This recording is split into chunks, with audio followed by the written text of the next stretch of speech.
Jangan menilai orang dari covernya atau dari penampilannya. Dan ini pepatah ini benar banget loh. Tapi emang kita harus selalu menilai orang dari hatinya. Jangan lupa subscribe Cita Yang di Series terlebih dahulu. Kita simak cerita sebelum tidur.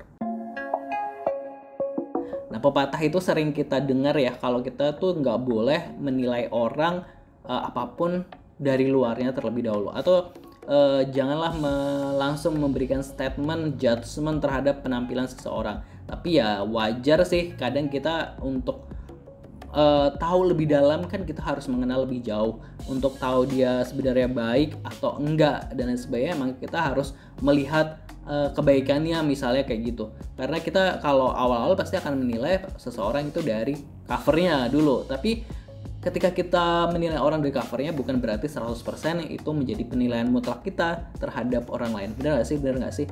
Pernah punya pengalaman nggak?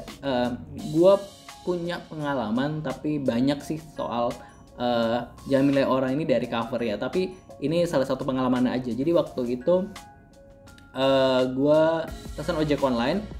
Gue berada di salah satu kawasan atau daerah di Jakarta yang rawan gitu kan, yang rawan apa namanya, jambret gitu ya, daerah yang rawan jambret, pokoknya daerahnya di situ. Nah waktu itu gue pesan ojek online, dan terus waktu yang gue dapet ojek online gue ini, ojek motor ini, penampilannya benar-benar waduh gitu ya. Nggak bisa dibayangin, bukan nggak bisa dibayangin, maksudnya kayak menurut gue penampilannya nggak oke nih gitu. Nah jadi penampilannya ini menurut gue kurang bersih, celananya lusuh, celananya ya begitulah, seperti itu pokoknya kayak gitu, dan rambutnya gondrong dan lain sebagainya. Terus gue sih sebenarnya nggak masalah, maksudnya kayak nggak maksudnya nggak menilai orang ini jelek gitu, maksudnya kayak bukan menilai orang ini jelek, maksudnya kayak nggak menilai bahwa orang ini jahat atau orang ini keras atau dan sebagainya, kayak cuma dari segi covernya atau penampilannya ini kayak kurang bersih aja gitu kan. Nah, terus ada satu hal yang membuat gue akhirnya tersentak gitu kan. Jadi ketika akhirnya gue naik motor, terus maksudnya naik motor terus kayak dia orangnya baik banget gitu, maksudnya kayak pertama apa namanya, ngasih, biasanya kalau pijakan kaki di motor dibukain sama dia. Nah menurut gue ini kan standar banget nih, standar ojek online biasanya melakukan hal gitu. Terus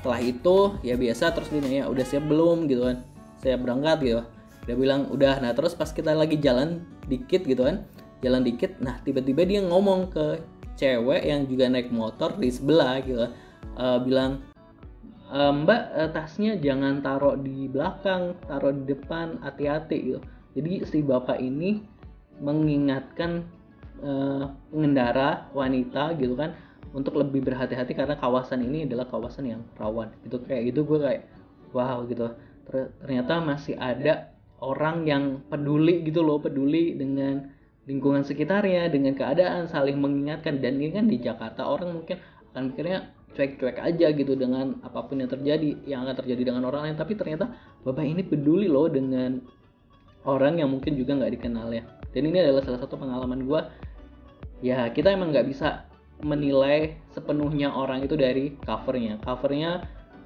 itu adalah penampilan awal ya. Mungkin kita bisa memberikan penilaian itu 50, misalnya kayak penampilannya bagus, belum tentu hatinya juga bagus. Tapi kalau penampilan kan bisa jadi penilaian awal ya. Paling nggak kita memberikan 50% deh gitu kan untuk penilaian awal. Jangan ketika orang pakaian bagus atau orang yang seperti ini kita langsung nilai bahwa dia itu akan baik banget, orangnya akan gini-gini. Nah karena itu tuh kebaikan atau ketulusan, kepedulian dan lain sebagainya, itu kan butuh pengenalan yang lebih dalam, butuh action yang actionnya dia yang harus kita tahu gitu, bukan sekedar kita menilai dari penampilan. Kalau teman-teman sendiri punya pengalaman apa nih tentang uh, salah menilai orang, mungkin dari penampilannya dikira urakan atau bagaimana atau nggak oke gitu, tapi ternyata attitude-nya gitu kan, cara dia memperlakukan orang lain atau cara dia berinteraksi itu lebih memanusiakan manusia. Boleh ditulis di kolom komentar. Oke, sekian cerita sebelum tidur bersama Cita Yang The Series. Semoga teman-teman hari ini berkah selalu, apa yang dicita-citakan semoga segera tercapai dan tidurnya malam ini nyenyak. Terima kasih, jangan lupa di subscribe. Wassalamualaikum.